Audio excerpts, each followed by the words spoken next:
Well, welcome to our Hardesty Festival of Ideas speaker series. Tonight, I'm Clay Marsh, by the way, and it's great to see everybody here.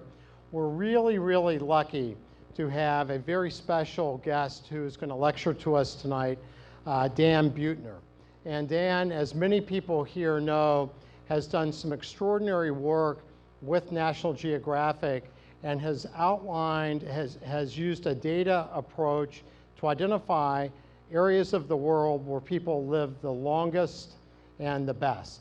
And more recently has done work to try to identify areas of the world where people are the happiest. And he's come up with a series of observations and is a prolific writer, has written 2 New York Times bestseller books. And by the way, he's going to have a signing, and we'll have books available after this lecture, but also has written a number of articles, National Geographic, New York Times, outlining the secrets behind these blue zones, which are the 5 areas of the world where people live long and well, which includes Italy, Greece, Japan, Costa Rica, and Loma Linda, California. Dan is a very good speaker, and you're going to really enjoy his presentation. But he's also a very spiritual person. And one of his goals in his professional life is not only sharing the observations with folks like us and like you, but also starting an organization to help places like us who are very motivated to become blue zone areas as well. And I want to thank Ben Liedl, who leads the Blue Zone group as far as helping places become blue zones. So Ben, thank you for joining us tonight. And there's a very detailed background on your cards that you got, so I'm not going to reread that. But Dan's a dynamic speaker. He is a really brilliant investigator, researcher. He's even a better person. He has set several Guinness Book of World Records, and I'll let him tell you in what. And he is a person that lives the brand that he espouses to others. And we're so lucky to have him here tonight. And with no further ado, please help me welcome Dan Buettner to the stage.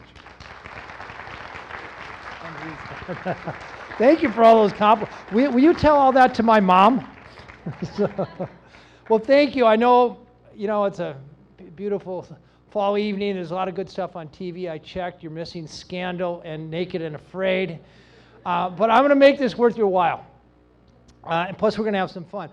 I'm going to talk about the world's longest lived people and the lessons they offer us. And I can tell you, before I even get started, most of what Americans think help you live a long time is misguided or just plain wrong. And I'm going to set the record straight. And the value proposition, what I tell you tonight, should help you add up to 10 extra years of good life. But as Ben will tell you, if you can't measure it, you can't manage it. So we're going to start tonight by measuring each and every one of your life expectancy. And in order to do that, I need to ask you 8 questions. And your job is to raise your hand when the question pertains to you. And then the second thing is to remember how many times you raised your hand. So 8 simple questions, and they start easy and they get hard. First question, raise your hand if you sleep at least 7.5 hours most nights. 7.5, oh, wow, well-rusted crowd. This must be an easier university than the one I went to. Raise your hand if you move at least 45 minutes a day. And that could be working out, walking, doing yoga, biking. About half of you. Raise your hand if you eat 3 honest servings of vegetables every day, and French fries and ketchup do not count. 3, all right, most, and grits don't count either. Okay. Raise your hand if you have not, and I underscore not, had unprotected sex with a stranger. Gordon, your hand should be up. I never answered that one either. Raise your hand if you have at least 3 friends who, number 1, you can have a meaningful conversation with them. Number 2, you can call them on a bad day and they'll care. And number 3, you actually like them. At least 3 there we go. That's West Virginia. Raise your hand if you belong to a faith-based community. Keep your hands up. Faith-based, it could be Christian, Muslim, Jewish, doesn't matter. Faith-based community, and keep them up only if you show up at least 4 times a month. Okay, there's one hand. There's 3. Raise your hand if you haven't smoked in the last 5 years. Haven't smoked in the last... Oh, there we go. That's impressive. And finally, raise your hand if you have the will and you believe the health to reach at least age 90. So you not only can but want to live to 90. All right, there's some places where nobody raises their hand, like in Iowa. Anybody who's lived through an Iowa winter will know why. Okay, so did you count how many times you raised your hand? So those people who raise their hand at least twice, and if you're a man, your life expectancy is 68, and if you're a woman, it's 72. If you raise your hand at least 5 times and you're a man, life expectancy is 79. If you're a woman, it's 82. And if you raise your hand at least 7 times, if you're a man, your life expectancy is 88, and if you're a woman, it's 91. Did anybody raise their hand all 8 times? Anybody raise their hand all 8 times? Okay, nobody. Well, good. I was going to send you over to Mario's Fishbowl for my talk. So since okay. So you guys can go ahead and start closing down the lights. Makes it easier for people to snooze. Oh, wow. So something called the Danish twin study established that only about 20% of how long the average person lives is dictated by your genes. The other 80%, in other words, the percentage that's under your control, is dictated by your lifestyle, and more we're discovering your environment. So about 12 years ago, with a grant from the National Institutes on Aging and on assignment for National Geographic, we set out to, in a sense, reverse engineer longevity. Rather than starting from a petri dish or looking at your genes, we started at 30,000 feet. It took us a year and a half to identify 5 pockets of the population, 5 population pockets around the world where people are either have the highest life expectancy, the highest centenarian rate, or the lowest rate of middle-age mortality, which is actually the best measure. It measures your likelihood to reach a healthy age 91. And then once we found these places, we hired teams of people who go to each and who could find the common denominators and distill out the correlations. So what are the things happening in all 5 of these blue zones that seem to be explaining the longevity? And remarkably, no matter where we went, we found the same 9 things happening over and over again. And I'm going to tell you what those 9 things are. I think they amount to the secret of longevity. But before we go there, because I have the benefit of National Geographic photography, I thought I'd quickly take you to each of the blue zones. So we found the first blue zone about 200 miles off the coast of Italy on the island of Sardinia. Not the entire island, though, just a cluster, 14 villages, 42,000 people, where you have the highest concentration of male centenarians in the world.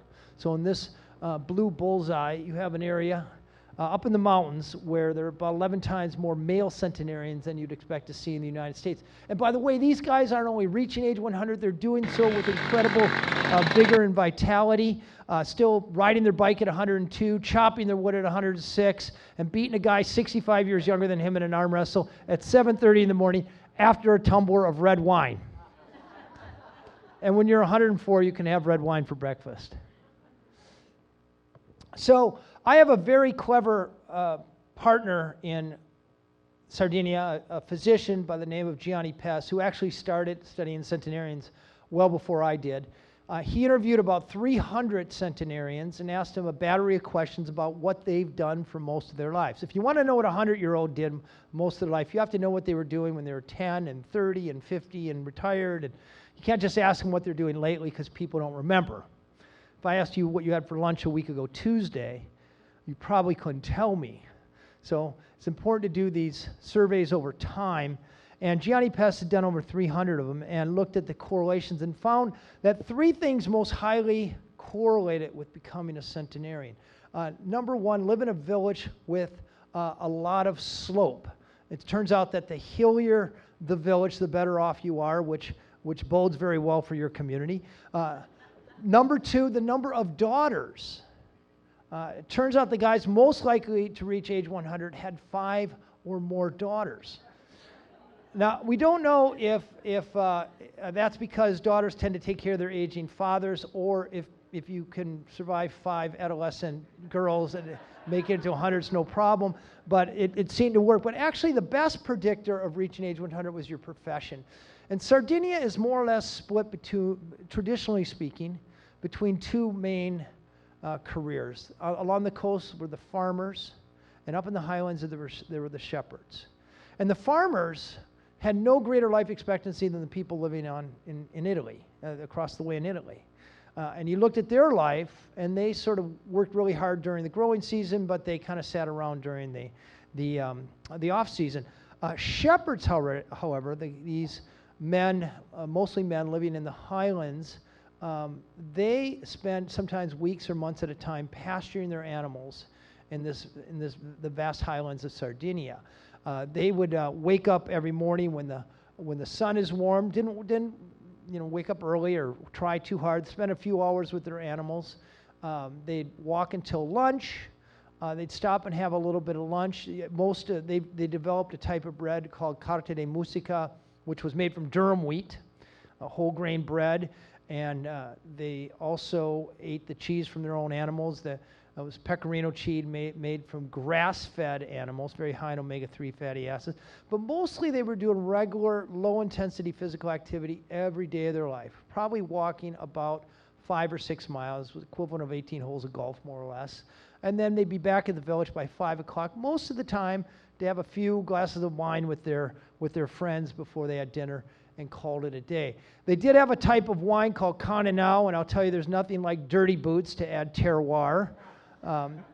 But this was a type of wine that we actually had tested at the highest level of antioxidants in the world, and they drink a little bit of this wine throughout the day. That might explain something, but we believe the bigger contributors to longevity had to do with their diet. They ate a version of the Mediterranean diet, mostly plant-based. These were poor people for the most part, and they did eat meat, but they only ate meat as a celebratory food, usually Sundays after church, and it tended to be small portions, as pieces about the size of this clicker here, 5 times a month. Very little chicken, absolutely no beef, and no dairy. But more important than their exercise pattern and their diet, and I had a team of 14 people there looking at the Sardinian lifestyle, was their attitude towards aging. You ever notice that in America here, social equity seems to peak at about age 30? After 30, people are less and less significant in our society, but here, the older you got, the more celebrated you were. We were seeing people in their 80s, 90s, and 100s still active, still advising the mayor, working on city patrols. They were looked at as the repositories of wisdom, and that wisdom was harnessed to help ensure the survivability of the next generation. These centenarians were the ones who had lived through the economic downturns, the agricultural problems, they lived through deaths, and their ability to pass down not only their agricultural wisdom and their culinary wisdom, their dietary wisdom, but more so their support for younger generation created what experts call a grandmother effect that shows that people who live in a household with a grandparent, the children in that household actually experience lower rates of disease, lower rates of mortality, actually do better in school. And those older people, because what's imparted to them is this notion that you matter. There's an expectation from you. We expect you to get out of the easy chair every day. We expect you to get out of bed early, to keep your brain engaged. That expectation yield a bump in life expectancy between 2 and 6 extra years over being put in a retirement home. So it's this virtuous circle. On the other side of the planet, we found our second blue zone area, Okinawa, Japan. This is home to the world's longest lived women. This place has the longest disability-free life expectancy in the world. In other words, they have what we want. They live a long time. At the end of their life, they die quickly, usually in their sleep and occasionally after sex, though I didn't ask too many questions. By the way, in America, so we, depending on ethnicity in America, we suffer between 2.5 and 3.5 years of something called morbidity. Those are the crappy, disabled years at the end of your life where you'll spend about the average American spends 95% of their health care dollars throughout their life, and that lasts 2.5 or 3.5 years. In Okinawa, the morbidity period is compressed to something under a year. So they're not only living longer, they're experiencing less misery and leaving a lot more left over for their healthcare system, but also more importantly, for their kids. So what's going on here? So once again, you have a relatively remote area, isolated, eating mostly a plant-based diet, despite the fact that they are tiny islands in a vast sea. They eat very little fish. Vegetables we'd recognize. Anybody recognize this vegetable? Looks like kind of a warty cucumber. It's actually called bitter melon. And this, along with sweet potatoes and tofu, are the three pillars of the Okinawan diet. Probably explain much of their longevity. This bitter melon has 3 compounds that actually lower blood sugar and probably one of the highest antioxidant food known to man. It's the base of most of their stir fries. But once again, more important than diet and longevity, and we tend to focus on that in America, and it's not a bad thing to focus on, but there are more important facets to the longevity equation. I asked you that question, if you had 3 good friends you can count on a bad day, and I know it's kind of ha, ha, ha, but the reality is that question comes from the Robert Wood Johnson Foundation, and they use that question to assess loneliness. And about 20% of Americans could not raise their hand to that question. Do you have 3 good friends you can count on a bad day? That's the technical definition of lonely. If you're lonely in America, it shaves about 8 years off your life expectancy. It's as bad for you as a smoking habit. It's vastly under-recognized and vastly under-celebrated. And we live in a culture where there's no guarantee you're going to have friends. 15 years ago, the average American had 3 good friends. We're down to 1.2 friends. And I think Facebook probably has something to do with it, but I'm not going to speculate. But in Okinawa, they have this beautiful social construct. When they're 5 years old, little kids go to the center of the village. There's a ceremony. You meet 4 or 5 other 5-year-olds, and the commitment is made there, and you're expected to travel through life with that little group of kids. And when things go well, you get a raise, there's a good crop, you're expected to share it. Conversely, when things go south, as they always do in our lives, parent dies, kid gets sick, you get divorced. In Okinawa, this moai, this committed social network of friends, guarantees a social security net for not only finances, but for moral support. The reason I put this picture up, these 4 girls have belonged to the same moai for 97 years. Their average age is 102. They still get together every night. I actually sat with them for 2 nights. They gossip, drink sake, argue about who that hot guy liked best back in 1941. He was mine. But they really look after each other. And, the second night I was there, one of the ladies didn't show up. So the other 4 put on their kimono and hobble across the village to go check on their friend. Now, at 102, if you fall down and break your hip or hit your head, and somebody isn't seeing you in a matter of hours, much less days, it's game over. And here in America, for an older person, an older adult, unless you have some expensive live-in nurse or some incredible healthcare electronics or something, that happens to you, you're alone, it's game over. Here there's a social support network that costs the government nothing, costs employers nothing, and it just is an offshoot of what's been a lifelong support, a lifelong construct of support.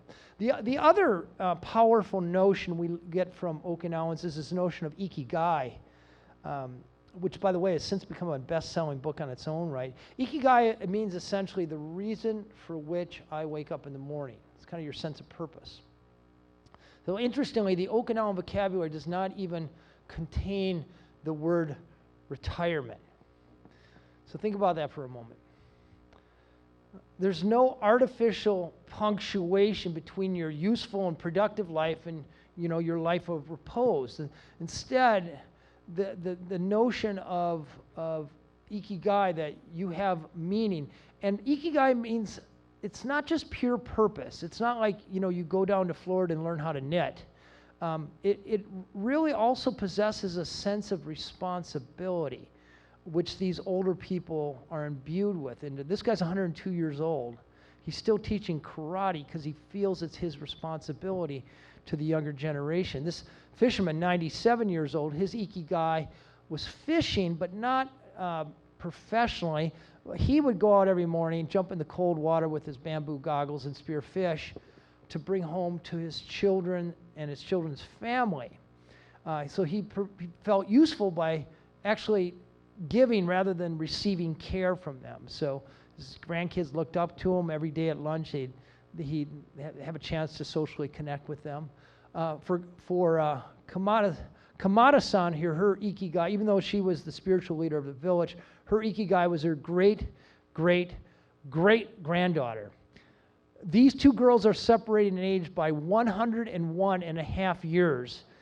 And when I asked her what it felt like to hold a descendant more than a century younger than her, she put her head back and she said it felt like leaping into heaven. That's where you want to get when you're 101 years old. So this was an assignment for National Geographic, and I had a very clever editor there named Peter Miller. He was the expeditions editor, and he's a kind of a persnickety guy. Showed up to work always wearing khakis, a blue jacket, and a pencil behind his ear. And he understood words, and he understood, I believe, what Americans wanted to read. National Geographic is published in 44 different countries, but it's still mainly the United States. And he said, Dan, you got to find America's blue zone. So I spent a lot of time, about a year, with demographers, and we looked for a while up in the prairies of Minnesota, where actually the highest concentration of centenarians are in Minnesota, where I'm from. But when you peel back the onion, you discover the reason for that is that all these farming communities, all the young people leave. So all you have left are the oldest old. So you have very high population.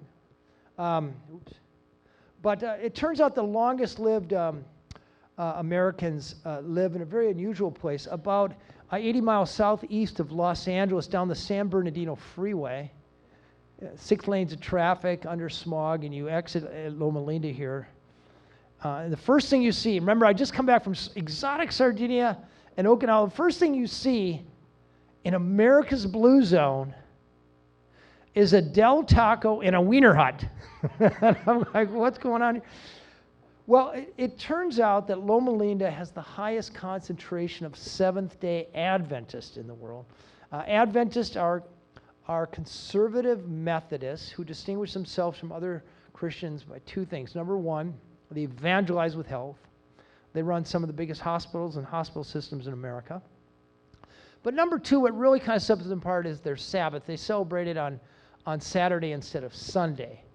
And they've been promoting, and they've been way ahead of the curve for 150 years, ever since Ellen White.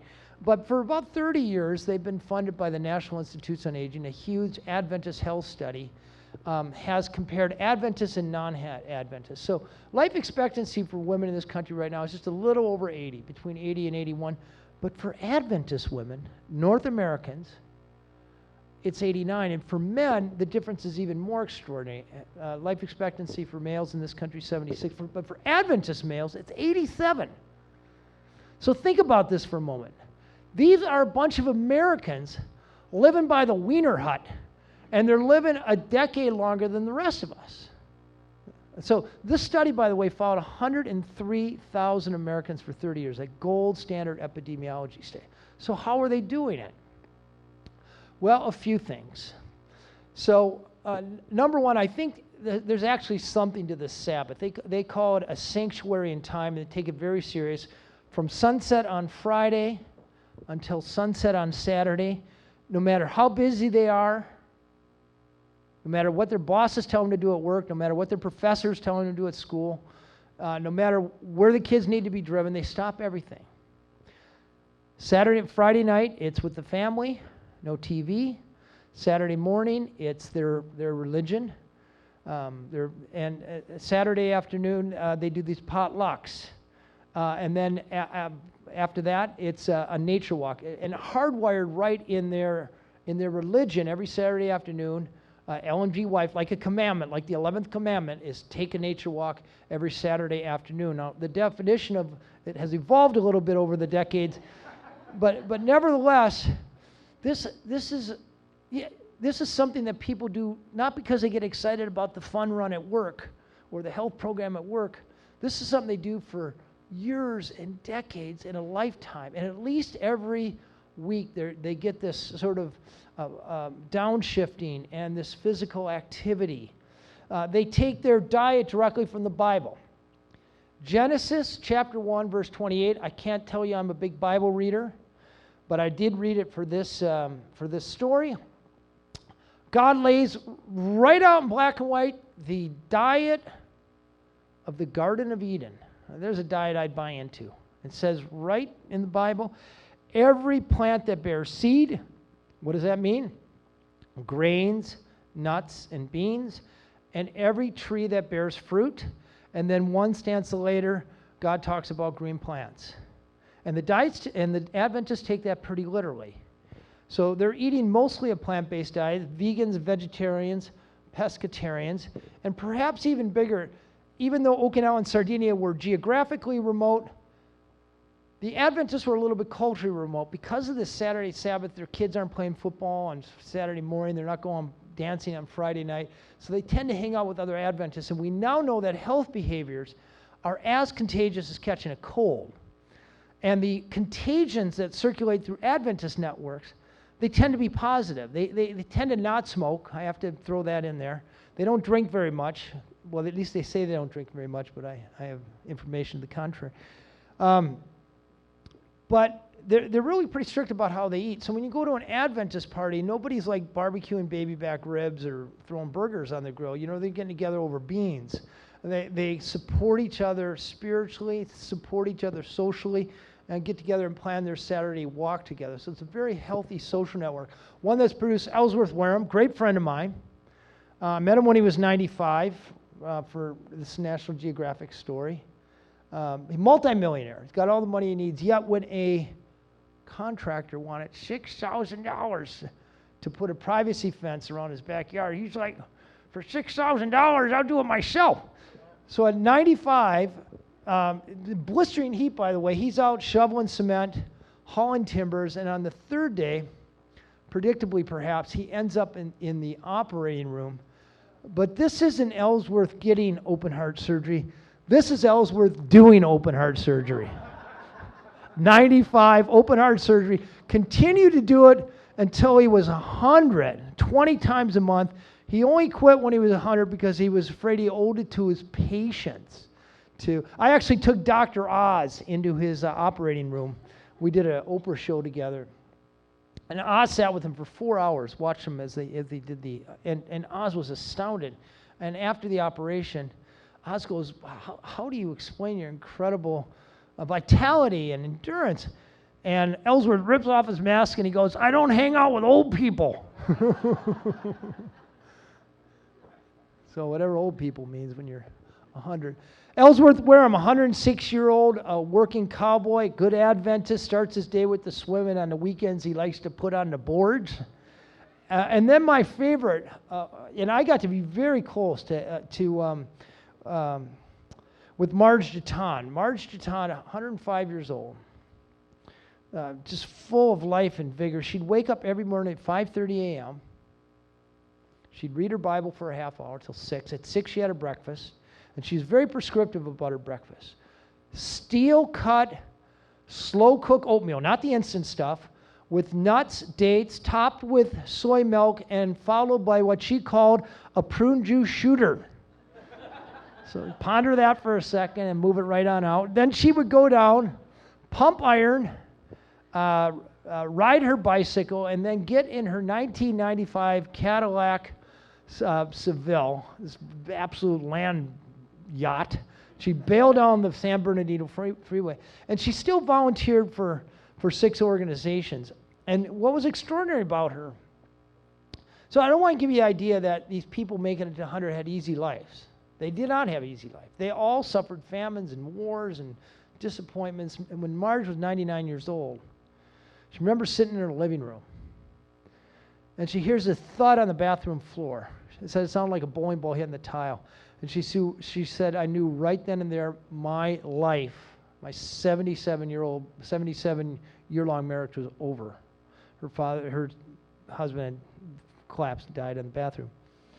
And like anybody of that age, she mourned for about 6 months. And by the way, if you're married more than 40 years and one spouse dies, the remaining spouse has a life expectancy of about 9 months. And she said she could literally feel herself dying. And she realized at a certain point that the world was not going to come to her. And so her reaction was to get up and get out, take the focus off of her 99 problems and put it on other people, and help other people. So she got out, and she adopted a 77-year-old woman. She was running the recycling program in her neighborhood. Every Tuesday and Thursday, she would go down to the Loma Linda Senior Center. We were like 65-year-olds would hang out, and she'd go there every Tuesday and Thursday to help out the old folks. I once asked her what it felt like to be 105, and she looked over at me and she says, well, I feel a lot sexier at 105 than I did at 104. I was squirming. So I wrote these 3 cultures up for National Geographic. It was a cover story, and I got a great book contract, and the book, to my shock and awe, became a New York Times bestseller. First big book I wrote. I never had money, by the way. I was in my 40s and never made money. When I went back and looked at a tax return, when I was 38, my annual income was $16,000. And all of a sudden, I'm like a success and I'm making money. And like a good explorer, I took that money immediately, went and plowed it back into finding more blue zones. So I hired the demographers that helped me find these first 3 blue zones. Just go out and try to find some other ones. And by the way, it's a really big job to find a blue zone area. You have to find a swath of birth 100 years ago, say from 1915 to 1920, and you have to follow all of them for 100 years, adjust for immigration, emigration, and see which ones are left over, and you count those. It's literally an exercise like that. It can be done largely with computers these days, but nevertheless, it's very hard and very expensive. We had help from the Bill and Melinda Gates Foundation to find this 4th blue zone, very unusual place, Nicoya Peninsula, Costa Rica. The Contras used to hang out there. And this one is extraordinary in that it has the lowest rate of middle-age mortality in the world. So what does that mean? It means that they have the best chance of reaching a healthy age, 90 or 92. So let me tell you something about becoming a centenarian. To become a centenarian in this country right now, you not only, for the most part, had to have a really good health care or health behaviors, but you also have to have won the genetic lottery. The good news and the bad news is that if you do everything right for your whole life, and you're an average human being living in West Virginia, you can only expect about 92 years. Now, you could be a freak of nature and hit 100 or 105, but only about 1 out of 4,000 Americans reach age 100. So the value proposition here is 92 if you do everything right. But life expectancy, as you saw, of Americans, for men it's 76, and for women it's 80. So the value proposition is 12 or 14 extra years of life expectancy. It goes down a little bit as you get older, but nevertheless, it's about a decade. Most of the people, the average person sitting in this audience right now, could probably live about a decade longer if you optimize your lifestyle based on what we learn from blue zones around the world. What's most extraordinary about this place, by the way, is they spend 1/15 the amount we do on health care, and they have half the rate of middle-age mortality. In other words, they're eluding all these chronic diseases that are bankrupting our state and our country, and that West Virginia gets poked fun of all the time. And they're spending 1/15 the amount we're spending. So this myth that we have to pour in trillions of dollars to be healthy is wrong. There's something else going on. I'm going to tell you what that is. Part of it, too, in Costa Rica, they invented arguably the best diet human species has ever invented. 3 foods. Anybody want to take a guess what those foods are? What? Beans? You got one of them. What? Rice might be, but not. This goes back to the Maya and the Aztecs. Grain? What kind? Greens? Beer. You and I are hanging out. Whoever said beer, come on. Okay, it's corn, which they grind up and they make into tortillas. They treat the corn in a special way. They soak it in lye, and it undergoes a chemical process. It's absolute genius that the Mesoamericans figured out that releases the amino acids. So when you mix a corn tortilla made properly, whole grain, niche tamal, and add beans to it, like this, delicious beans, cooked lovely, and a little bit of squash. This is the squash here. This is a very Costa Rican breakfast. It is a perfect meal. It's got all the protein you need, as much protein. This plate has as much protein as a quarter-pound hamburger, full of complex carbohydrates, niacin, calcium, very low fat, although there's some fat in there. That's with the avocado. This is arguably the healthiest breakfast you'll ever see anywhere on earth. And this is what the Costa Ricans, the ticos, eat every morning. Pico de gallo, they call it. But the real secret to longevity is a lot more boring than this, at least in this place. So since 1995 or so, every man, woman, and child in Costa Rica has the right to 1 free visit from a health ambassador every year. So somebody will come to your door once a year, at least once a year, like Isabel here. I followed her around for 2 days in Nicoya. And she'll go in the backyard and look for standing water, signs of infectious disease like Zika or dengue or malaria. But more importantly, increasingly, go in your refrigerator and look for signs of chronic disease. Are they drinking sodas, too much meat, etc.? They'll spend a half hour with you or so and actually pay attention to you. Some people are just lonely and they want to see these people. But they'll take your blood pressure, screen you for depression. If you look like you might be diabetic, they'll take some blood. If you look like you might have parasites, they'll give you a little parasite pill. But they're catching these chronic diseases before they're 911 6-figure events in the emergency room. Like we just don't seem to get it in America here. We wait until it's a huge problem. They're catching it decades beforehand, and they're treating it. And interestingly, the poorest people actually teamed up with Stanford University. They have a great genetics department. They came down and took genetic samples of Nicoyans, rich people, poor people, people in Nicoya and people outside Nicoyans. And there's something called telomeres. They're like tails at the end of your chromosomes. And every time your cell reproduces itself, it shrinks.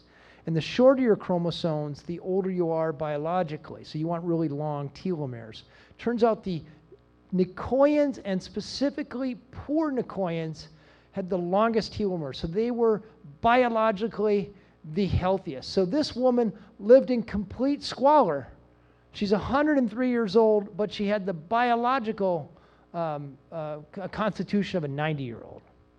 And she had a mouth on her, too, I'll tell you what. So 1/15 the amount we do on health care, longest happy life expectancy. I actually, for those of you readers, I just wrote another book, Blue Zones of Happiness, and a cover story for National Geographic, where I profiled another part of Costa Rica, a place called Cartago, which is also the happiest place. So one of the byproducts of pursuing longevity the right way is it also produces measurable well-being. It's not a coincidence that the happiest people are here as well as the healthiest people. And finally, the final blue zone, about 20 miles off the coast of Turkey on the island of Ikaria, a very remote place. Western civilization mostly overlooked it because there was no borders. Here you have a population that lives about 8 years longer than Americans do, half the rate of cardiovascular disease. But this is interesting. I don't know if Ollie's in the University of West Virginia just got a great coup, got one of the top neuroscientists in the world going to be working here. Brain health. In America here, if you hit age 85, there's about a 50% chance you're suffering from dementia. In Ikaria here, and we found almost every person over age 65 in the entire island, about 650, gave them the same test the National Institutes on Aging did. We found 3 mild cases of dementia. So about 5% the dementia that America has right here. So they not only live a long time, they stay sharp to the very end. And not coincidentally, I believe, they consume the purest version of the Mediterranean diet in the world. You have to realize the Mediterranean diet is different whether you live in Spain or Italy or France or Northern Africa. But here, the variant of the Mediterranean diet contains a lot more greens. The kind of, greens we'd weed whack in our backyard. They harvest them and make wonderful salads and bake them into pies. And then they also have these amazing herbs that are not only teas, but they're medicines. So an oregano, a rosemary, a sage, and then there's a mint. And they were too poor to pour coffee, so they had these teas. You just go out into the bush and you grab a handful, you boil it in water. We had all these teas tested. And it turns out that all these teas are strong antioxidants, but they're also diuretics. Diuretics make you pee, but they also lower your blood pressure. And our team theorized that it was drinking these teas every day for most of their life that might explain lower rates of dementia, because dementia comes not only from plaques and so forth, but also comes from mini strokes from having high blood pressure for too long. So like all blue zones, people remain active. Older people are celebrated. They tend to have gardens. All blue zones people have gardens. They have a connection to the food they eat, and it nudges them out every day for the growing seasons. But I like to tell the story of this fellow right here. His name is Stamatis Moriaitis. When he was a young man, he moves from Ikaria to the United States. Being a hardworking Icarian, he gets a job as a painter, very quickly makes enough money to buy a car, bought a Chevrolet, buy a house in the suburbs of Detroit, and marry a Greek-American woman. American dream. At 66, however, he finds himself short of breath. He goes to 3 doctors, all of whom tell him the same thing. Terminal lung cancer, get your affairs in order. Well, being a thrifty Greek, instead of dying in Detroit, he goes, I'm going to go back to Ikaria and get buried there with my ancestors on the slopes of the Aegean Sea. And plus it costs 1/10 as much. My bride will have more left over. So he and his bride, 66, they move back to Ikaria, and they move in with his parents, who are all blithe and spry and healthy. They start eating his mom's cooking, this diet, drinking the water, drinking the wine. His friends find out they're there. They come over every day. He reconnects with his religion, the church up in the hill run by his uncle. And 6 months comes and goes. He's feeling good. He plants a garden and even a vineyard. He doesn't think he's going to be around to harvest any of this, but he figures, my wife will harvest and she'll think of me. Well, 34 years later, when I met him, over age 100, he's not only still alive, but he's harvesting enough grapes to produce 200 liters of wine every year, all of which he drank. So, of course, as a journalist, I asked him, what's your secret to longevity? And I was pretty sure, by the way, it wasn't his ability to match plaids. And he just kind of shrugs and goes, I don't know, I guess I just forgot to die. Which sounds flippant, but I'll tell you what, he just summed up 8 years of research in one phrase. So the big takeaway here, when you go to a part of the world where people are living measurably longer, still standing on their heads and water skiing and swimming and doing karate, none of these spry centenarians ever tried to live 100. They never said, at age 50, well, go darn it, I'm going to get some discipline and some individual responsibility and get on a diet, start eating plants, or I'm going to get a treadmill for my house, or start running marathons, or join the gym, or call an 800 number and order supplements. None of the stuff that we associate with health and longevity. The truth of the matter is that these people have no idea how they got to live to 100. It happened to them. And the big aha moment here is that in places that truly measurably and in a scalable way achieve longevity, it's not because they pursued health. Health ensued, and it ensued from the right environment. What do I mean by that? No matter where you go and people are living a long time, you see the same 9 things happening over and over again.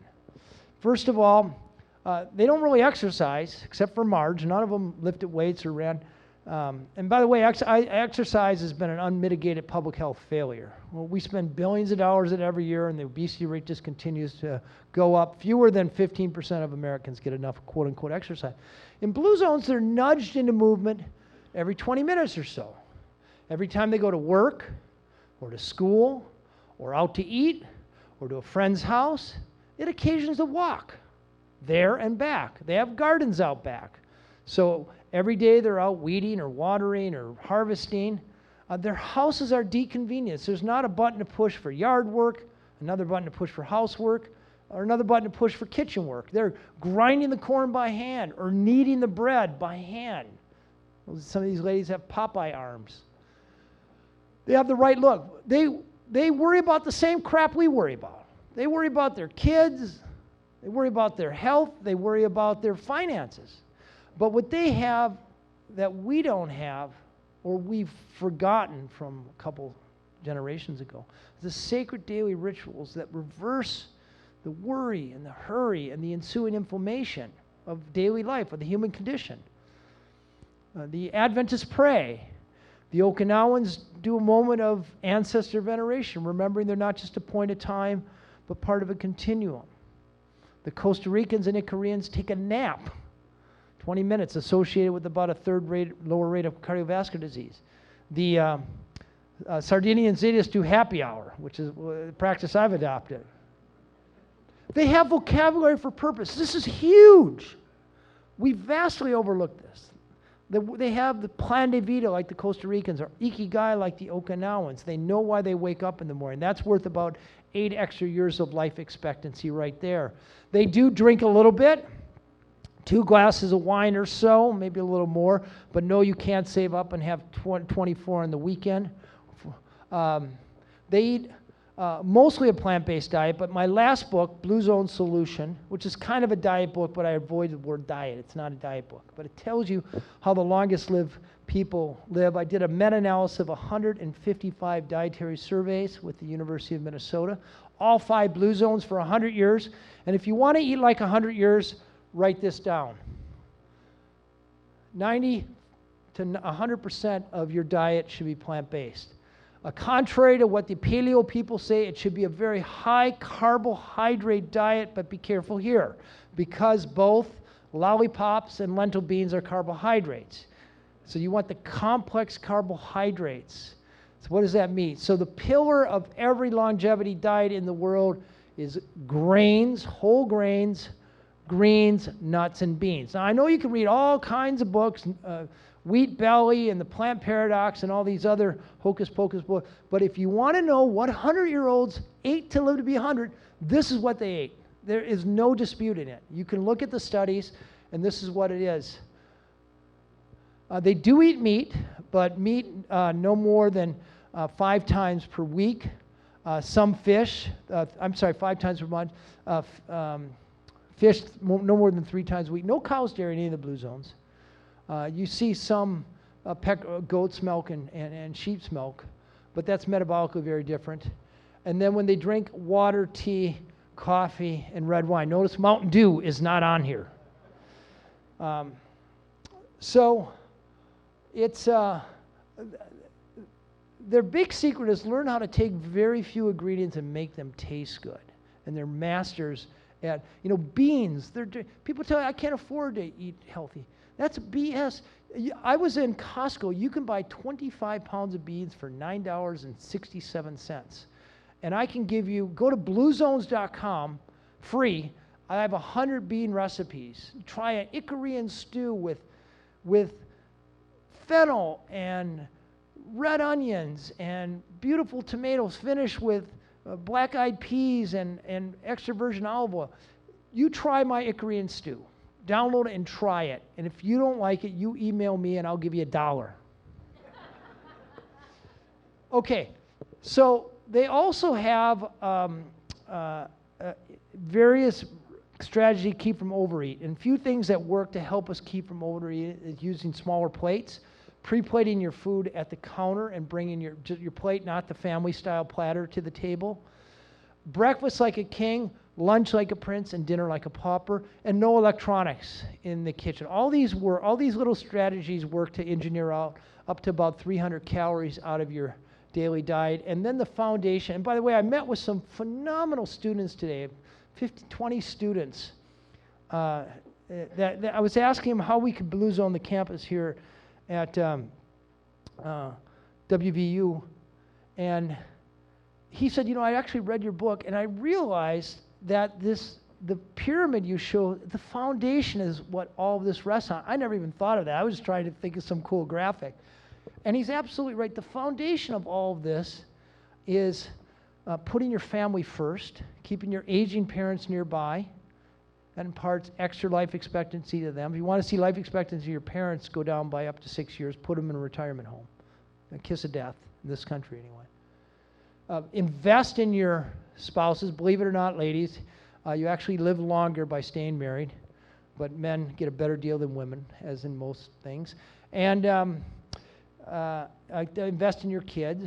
Religion's a good thing, no matter where we go in the world and we see long-lived people. They tend to belong to a faith-based community, worth 4 to 14 extra years of life expectancy, probably because there is scheduled times to downshift, a better social network, you're less likely to engage in risky behaviors.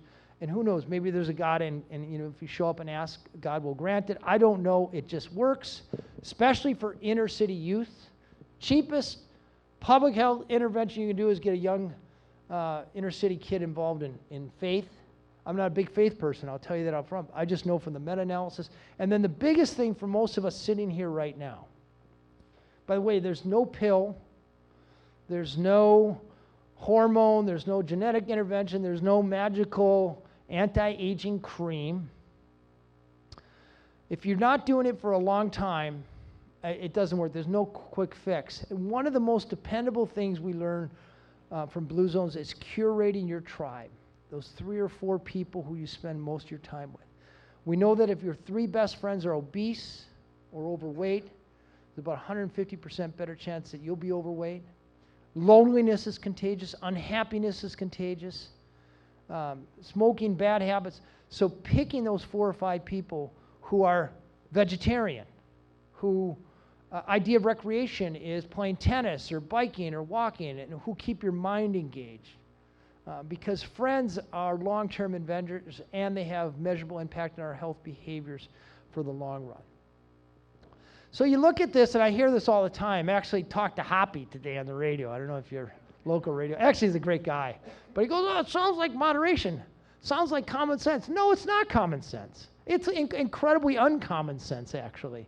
Most Americans don't get anywhere near this, but it does work. But let's just say that you saw it, you get it, and say, yeah, I could sign up for that. How do you do it?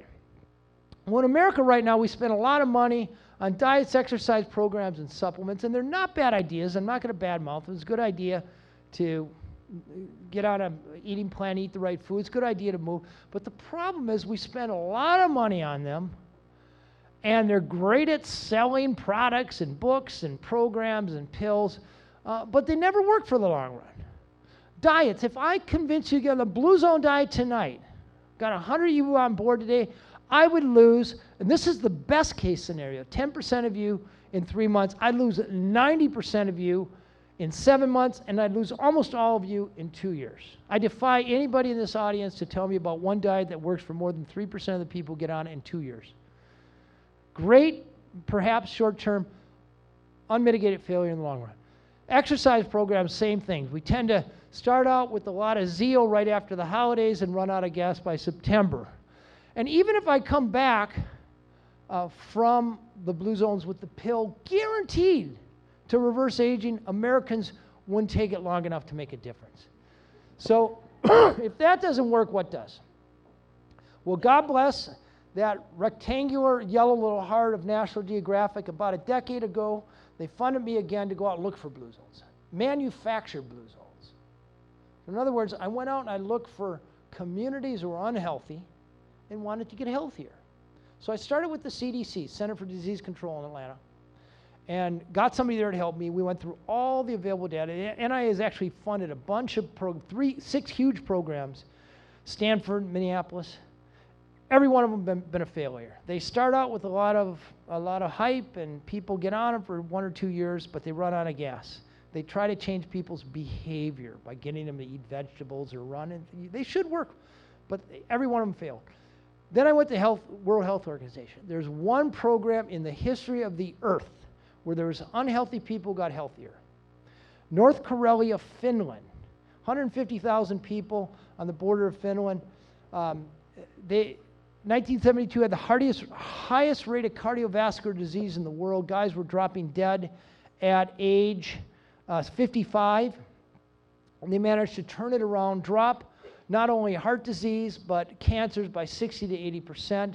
This is in the British Journal of Medicine, not exactly a hack journal when it comes to science. And I actually went there to figure out how they do it. And they did it not by trying to change behaviors. They changed the environment. And I could go in to tell you how they did it, but just to speed things up, I want to say with that, the insight from the blue zones and the insight from North Karelia, I went to AARP and University of Minnesota, and I got a huge grant and brought together some of the brightest minds that knew how to shape environments. Again, not trying to shape people's behavior, shape environments so the healthy choice was the easy choice. And over the course of about 1.5 years, we created a new model for health. And it begins with this assumption. If you're fat and unhealthy in this country, it's probably not your fault. 1970, there were about 1/3 as many obese people as we have today in this country.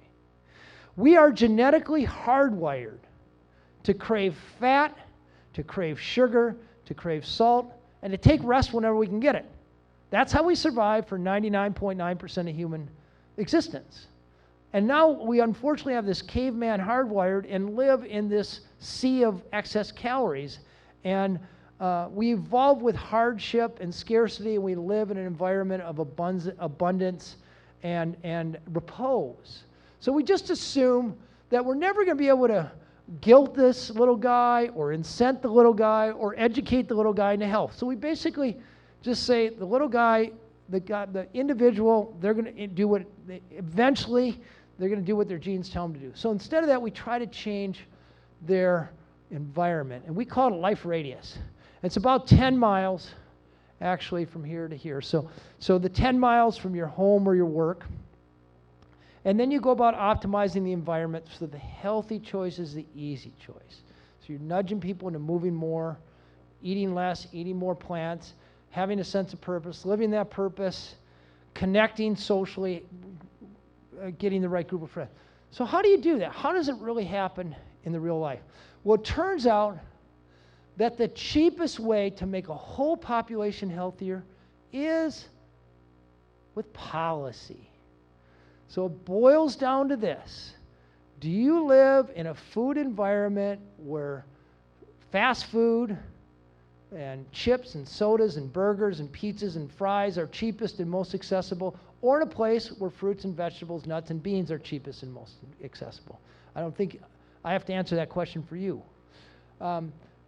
Built environment. Do you live in a place where you can easily get to places on foot or bicycle or parks cleaned up, or do you have to get in your car to do most anything? If you live in a place that's optimized, so streets are made not just for cars, as most street in Americas are, but also for humans, you can raise the physical activity level of the entire population by 30%. So that's the average of everybody. No gym membership, no yoga class, no ab master. You just make it so it's easy to bike from here to Evansdale campus or downtown. Or are we on the Evansdale campus right now? See, I knew it. I learned something. Individual. This is James Prochaska, who helped us with this program.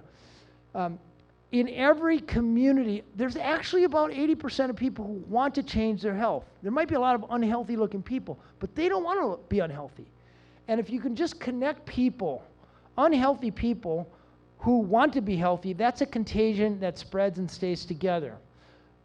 Buildings, enormous opportunities for buildings. Schools, restaurants, grocery stores, workplaces, and faith-based communities.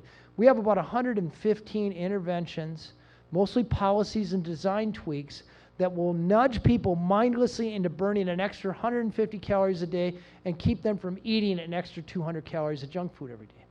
So you add that up.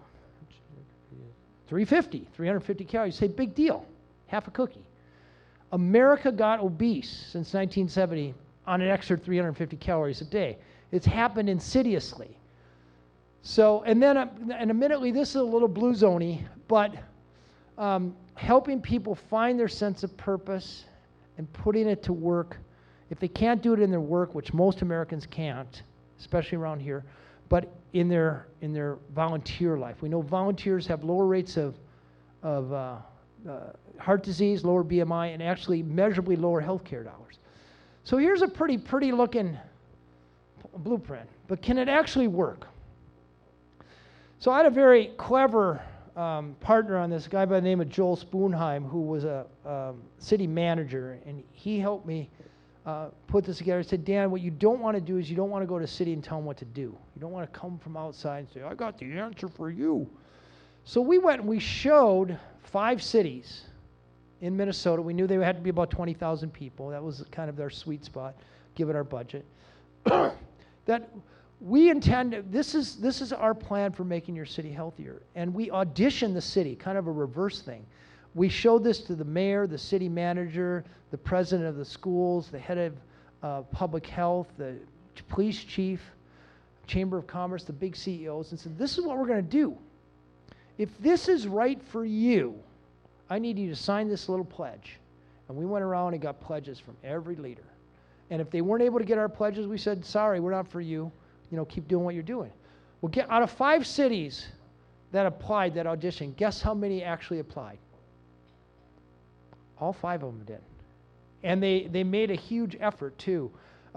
One city, Albert Lea, Minnesota, actually offered us 120 volunteers, offered us offices in City Hall so we could talk to the mayor and city council every day, have some influence there. And we came in not telling them what to do, but coming and listening. It turns out every community has good initiatives going, and you don't want to alienate anybody. You want to bring everybody. But the big secret is, and this is why I started this conversation today, by figuring out your life expectancy. If you can't measure it, you can't manage it. So we brought in a survey instrument that allowed us to take a baseline of BMI, smoking rates, how much people exercised, and got that baseline. And then once you can measure it, then you could tell people, we want you to invest in this, but we'll show you an outcome. It's not just some vague, well-being or vitality. No, we're going to show you numbers. So Dan Burden, my partner here, won a Time Magazine Civic Designers of the Century, been to 2,500 cities, and he knows how to re-envision cities within budget so the streets are made for humans, and it gets people out from behind their steering wheel onto their feet. So the first thing we met with city planners. He looked at all the maps. He took a walking audit. He said, you know what? You got a great town here, beautiful downtown, but you can't get downtown without dangerous streets and traffic. Does this sound familiar at all? He said, what we're just going to do to start out, because you do this in phase, is connect all neighborhoods via sidewalks to downtown. And all we had to do was connect about 4 miles of sidewalk. Very cheap on the scope of things. This is what was possible here, so there's a vector downtown, so everybody can get downtown. That increased the walkability of that town by about 20% right there. They wanted to widen Main Street, bring more traffic from the interstate. They didn't know that the faster cars move through downtown, the less business the businesses, the shops got. And plus, with traffic wailing downtown, parents don't want their kids down there. There's more accidents. The air is worse. People feel stressed out. So we said, we're not going to tell you what to do, but we will tell you there's a great opportunity right up here. Great lake at the end of your downtown. Why don't we just put this widening project on hold and take some of that money and put a trail around the lake? So we couldn't get around the lake when we started. But within the first 6 months, they've created a Blue Zone Trail. So now every month of the year, except for January, when if you go outside, you die of cold, I don't have to give anybody a free T-shirt. I don't have to give them a break on their insurance. I don't have to hound them. This is full 11 months out of the year. Older people walking, mothers pushing their kids rollerblading, etc. That's still up and running. There's huge parks where Park and Recreation is just mowing the lawn. We said, we noticed in blue zones people garden. We convinced them to put in 4 community gardens. They sold out in one night. So it turns out there's a pent-up demand to get out and people connect at garden. We did a restaurant program with Brian Wansink, who helped us change the defaults. We offer Blue Zone certification for restaurants. And in a Blue Zone restaurant, when you come sit down, you don't automatically get bread and butter.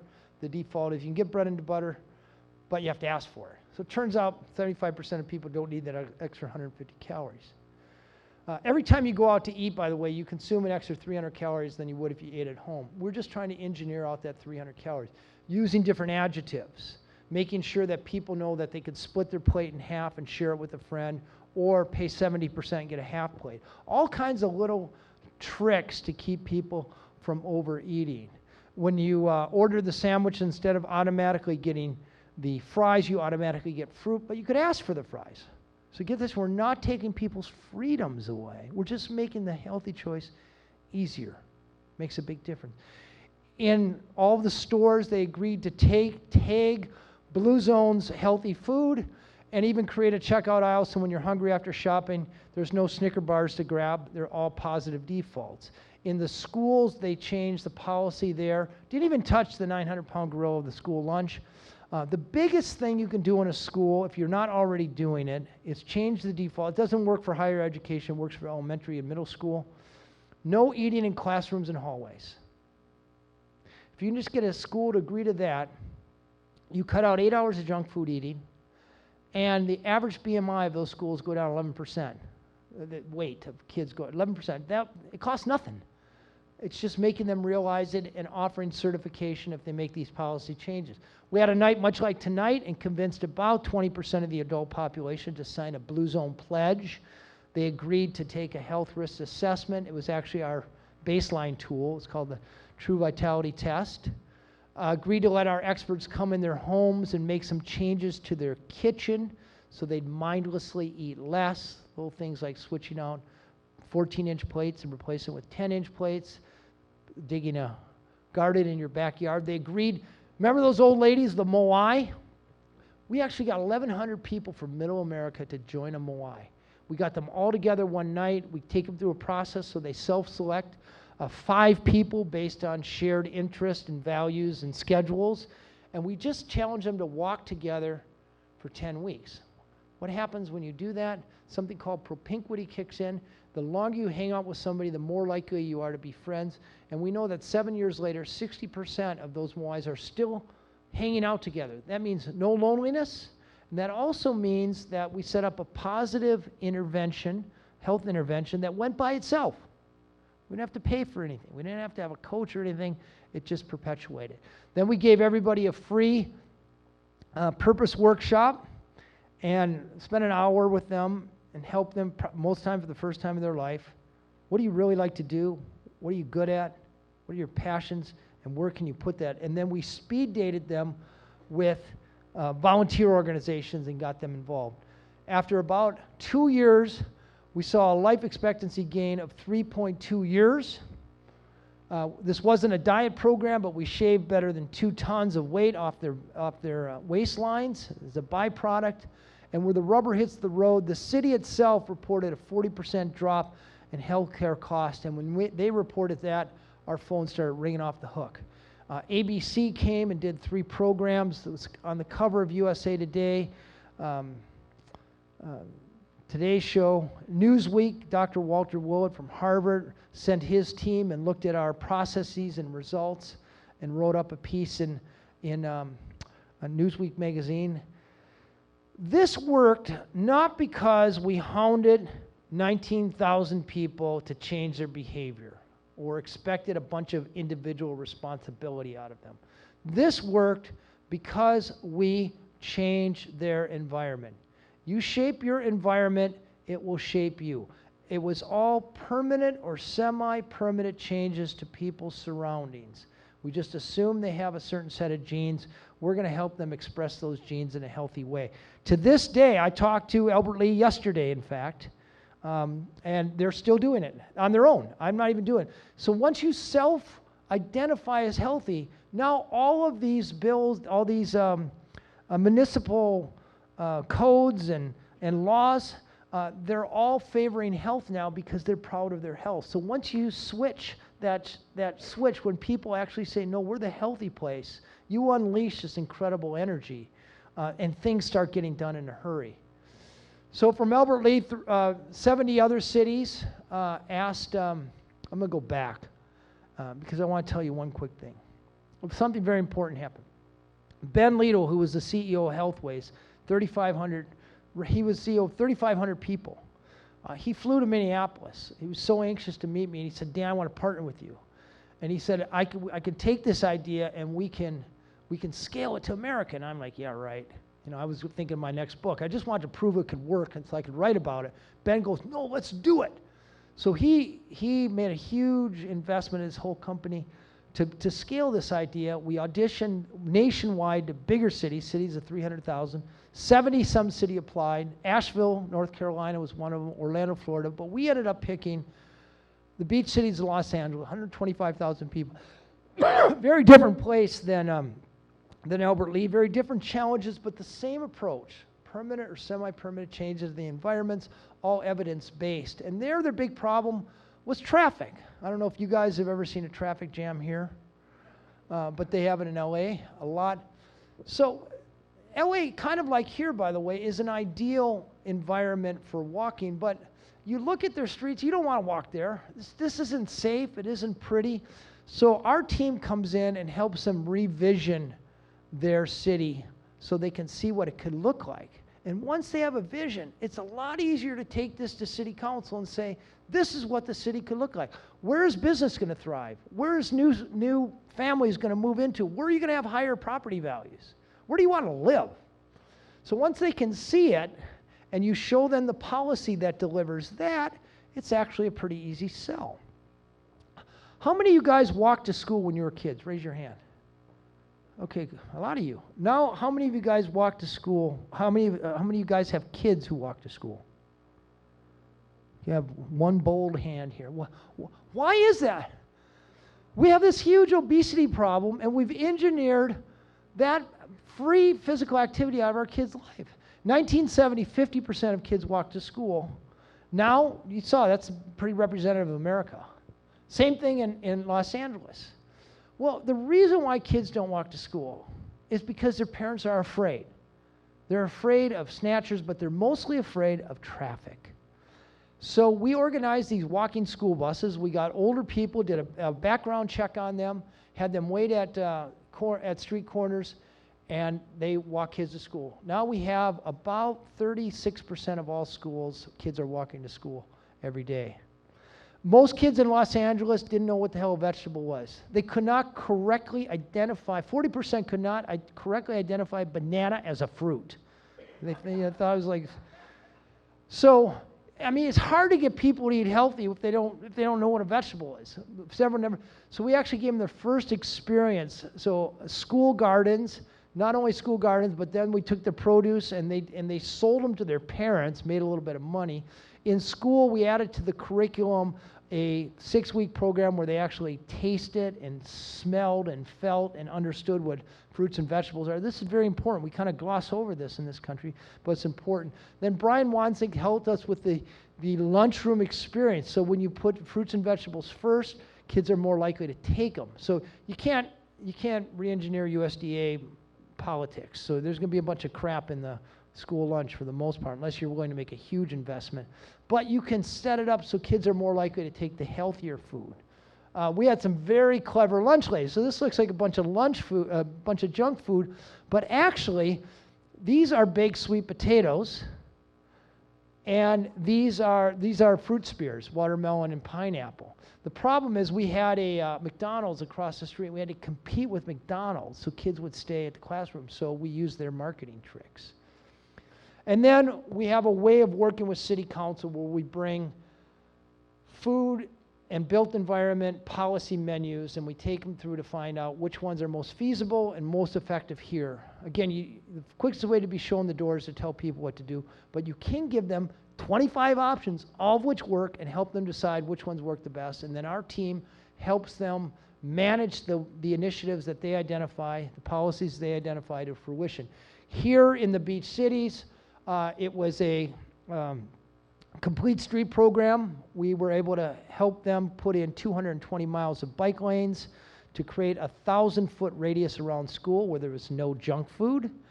And beginning with Hermosa Beach and eventually to Manhattan Beach, make the whole place smoke-free. So we actually measured this. So we started in 2010, and we measured it every other year more or less till 2015. And this was by Gallup. It's not us. We bring in another firm, Nobel Prize winner. Daniel Kahneman designed the program, or designed the measurement tool. So when we started, the smoking rate in 2010 was 10.7%. We brought it down 17%. We brought the BMI down by 15%. And by the way, this equates to tens of millions of dollars of cost savings down the road. Stress dropped. Exercise went up. And we didn't even try to do this, but it turns out that people reported significantly higher happiness. And what we're most proud of, and again, this is against California control, childhood obesity dropped by half. So it can be done. Start small and go big. From here, it was on to Iowa. The Blue Cross Blue Shield plan helped us blue zone the pork state. There are more pigs in Iowa than there are humans, so it was a formidable project. We auditioned 90 cities and picked 15. And then finally, well, not finally, then the reddest city of the reddest state, America, Fort Worth, Texas, 880,000 people. And when we started here, once again, the eyes of America looked upon us. I want to share this with you. 100. There are places around the globe that seem to make it easier to reach that age. So you could either move to one of those spots or find out what they're doing right and apply it right here at home, like an entire American city is now trying to do. NBC's Cynthia McFadden takes us there. All right. Fort Worth Mayor Betsy Price is on a roll. You're a biker. No, I'm not a biker, I'm a cyclist. The difference is bikers wear leather and cyclists wear spandex. The health-conscious mayor wants to revolutionize her city. Cynthia, this isn't about living longer, this is about having more life in your years. To do it, she's teaming up with National Geographic fellow Dan Buettner, who located the 5 places on Earth where people live longer and healthier than any place else. The longest lived men on the planet live right around here. He dubbed them Blue Zones and reveals their common secrets in his new book, The Blue Zones Solution. We joined him on the Italian island of Sardinia, a place that produces more 100-year-old men than anywhere else on Earth. People here are constantly on the move. Eat meat rarely, but have beans almost every day. What you've learned is there's no silver bullet. Yeah, I call it silver buckshot, actually. It's 20 or 30 little things, but they're little things that you can transport from places like Sardinia and bring them home and have them work for you. But can they transform a city nicknamed Cowtown, a beef-obsessed place with high obesity rates and stressed-out commuters? You guys are on life support here. It's not so good. We're really way down there. But the mayor and Buettner think they can change that over the next 5 years. About 80% of chronic disease, cancer, dementia, heart disease, and diabetes is avoidable. And what these people are doing better than us is they're avoiding the diseases that foreshorten our lives. And they're doing that in ways that we can imitate. And you don't even have to think about it. Do you know the adjective that most assures that you won't order an entree? It's the healthy choice. Nobody wants the dang healthy choice. So changing the adjective from that salad, from the healthy salad to the crispy Italian salad, the orders go up. He's already implemented these ideas and many others in 22 smaller cities. And after 2 or 3 years, we see obesity dropping by double digits. We see smoking rates drop by as much as 30%. We see healthier eating, more physical activity. Less government is better. Mayor Price believes Fort Worth can do it too. Now, there are those who would say government should keep its nose out of this. Well, I'm not nanny state, and we're not passing any ordinances. I'm very conservative, and I'm the last person that would say you have to do this. So this is about making better choices. If you're used to eating beef 6 days a week, maybe you eat it 4 days a week. We'll see if the shepherds in Sardinia can lend a hand to the cowboys in Texas. Cynthia McFadden, NBC News, Fort Worth. So Fort Worth just signed up for the next 5 years. So I don't have to tell you guys that there's a big health problem in this country. 70% of us are overweight or obese. That number's growing, by the way, significantly. 35% of us have diabetes. We're spending $3 trillion a year on health care. 17.5% of our GDP is going to largely avoidable diseases. And that's not because we're stupid. It's not because we lack discipline. It's not because we lack education. It's not because our parents loved us more than we love our kids. It's because our environment has changed. You can't walk through an airport or go to a drugstore, or quite honestly, go in the courtyard of this very building without walking through a gauntlet of sodas and chips and junk food. And we're hardwired to grab it. Discipline's a good thing. Individual responsibility is a good thing, but eventually discipline's a muscle, and the muscles wear out, and you weaken. You're not going to go through the salad bar when there's a delicious Chick-fil-A right across the way. We spend about 3 times more time in our car now than we did in 1980. So instead of walking, we're driving. Our parents burn 5 times more calories doing non-exercise physical activity every day compared to us. The secret to longevity doesn't rest with our doctors. The healthcare system's not going to do it. The problem with the healthcare system in this country is the incentives are misaligned. All the incentives in our healthcare system are aligned behind sickness. Nobody makes money if you stay healthy. Pharmaceutical companies make money when you get a prescription. Hospitals make money when you check in and rent a bed and order the services. And doctors make money when you get a procedure. And it doesn't matter if the doctor cures you or kills you, the doctor gets paid the same. Washington's not going to, all this quibble in between Obamacare and what the Republican, it's not going to make a difference. It's not going to make it's within 10% of the formula is the health care.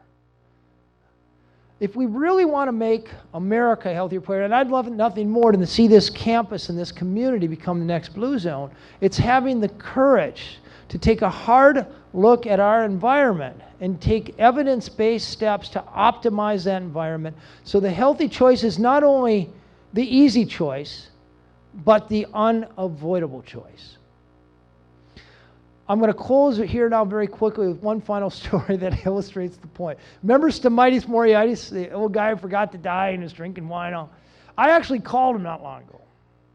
Picked up the phone, my house in Minneapolis, and I called him, Skyped him in Ikaria. He speaks perfect English. It was late afternoon there. He had just woken up for a nap, and I'm hounding him with questions because I was writing about him. And he goes, "You got to hurry this up. I got people coming over." I said, "Okay, one last question. I said, did you ever figure out how you got rid of lung cancer? That's incredibly rare. And he goes, yeah, I gave that a lot of thought. He said, in fact, a few years ago, I went back to the States to get some tests and see if they could figure it out. And I said, well, yeah, what'd you discover? He said, nothing. I got back to the States and all my doctors were dead. Thank you very much.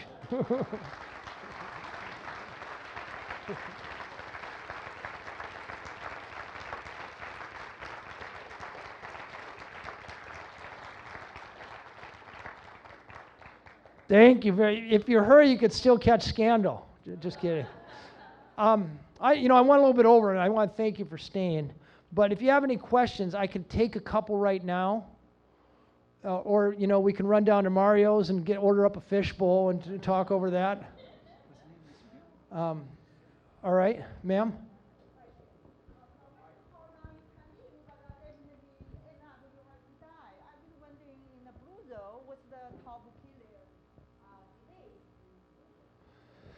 Yeah, so your cells reproduce themselves every 7 years, and every time they reproduce themselves, there's a buildup of damage, and pretty soon the damage is so great that the system fails. We can't figure out how to build a car to last more than 20 years. So similar metaphors are body. So by the time you're 65 years old, you're not only, you're aging at a rate of 125 times faster than a 12-year-old. And wrinkles the system just builds up errors. Your immune system is less efficient, so you're more likely to get cancers. You're more likely to, your bones deteriorate. You're more likely to fall down and break a bone. It's just the program, the design of our bodies to move out of the way for the next generation. Sir?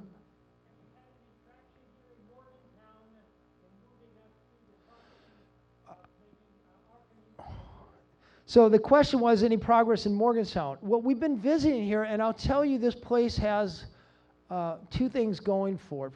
Three things going for it that you don't see. By the way, I've been invited to over 300 communities. I've said no to over 200 of them because there isn't sufficient readiness. The leadership doesn't work well together, or they just don't have the political appetite. So I think, Ben, how many times we've been here? Two times that's been. So what I'm seeing here is leaderships that work very well together, and they have a real appetite for it. I mean, it has to start with leadership, but also there's an enormous opportunity here. There's tons of low-hanging fruit. So it's ready, I think. Sir? Yes, thank you. My name is Ryan Wallace. I'm actually on City Council here in Morgantown, and I'm so excited that you came here. Oh, thank you. I know our mayor is here as well, and we've had some other councilors, and I can tell you, we would love to be a key partner with you in making Morgantown a blue zone. You mentioned that leadership is important, and we need to be working together, and I think that now is a really opportune time to have this conversation. We are starting a Health and Wellness Commission as a municipal entity. And my question for you is, how can we get more information? How can we get on board and make Morgantown a healthier built environment for all the residents here? It's a personal interest. I'm actually a Seventh-day Adventist from lifelong vegetarian, and I love the concept of helping people make healthy choices naturally. So personally, and I think as a city council, we are highly interested in partnering with you in making Morgantown a blue zone. What can we do? I love this guy.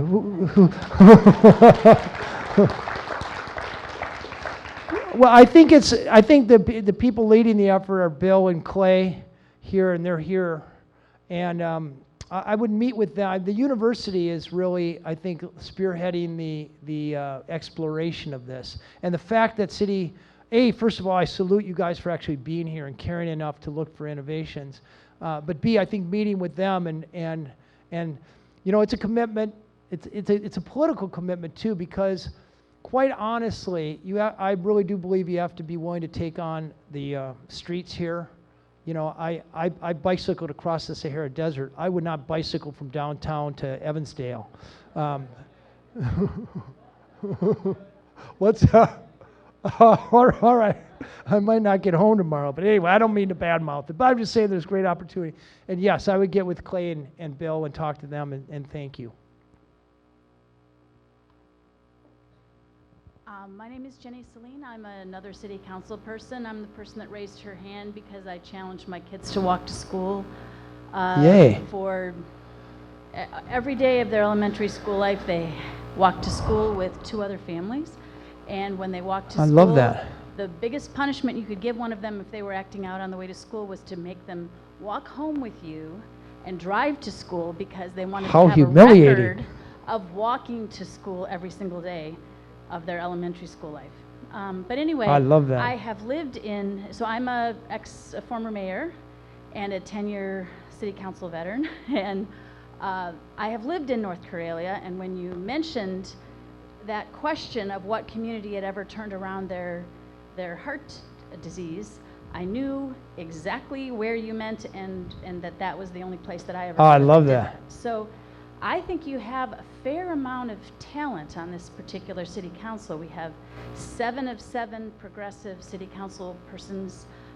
We have the mayor right next to me here, and we have Mark Brzaitis here, and I don't know how many others, but we have extremely literate, extremely vocal, as you can tell, city council members that would get right behind this. So I would suggest that when you're meeting with Clay Marsh, that you also be meeting with Mr. Wallace, Councilman Wallace, and a few others, and get right to it. And also we have a fee in the city that we're using to work on our roads, and we could easily be working on that sidewalk problem while we were working on the roads. I love so that. We have funds available Congratulations. to do it. So help us. That's extraordinary. You don't normally, by the way, I have a lot of experience with city councils and a lot of bickering, and the fact that so many feet are walking in the same direction. You know, none of these problems here are intractable.